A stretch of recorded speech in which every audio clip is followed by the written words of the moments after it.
भारतीय अदाकारा जूही चावला पर दिल्ली हाईकोर्ट ने 20 लाख रुपए का जुर्माना आयद कर दिया।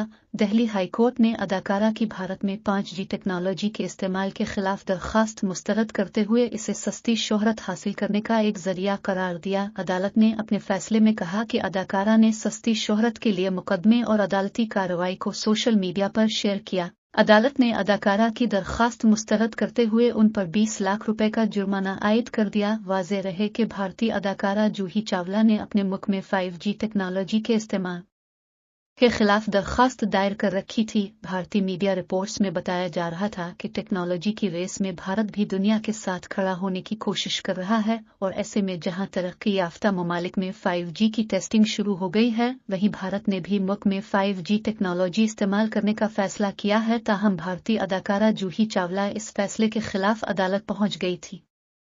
अदाकारा का मानना है कि ज्यादा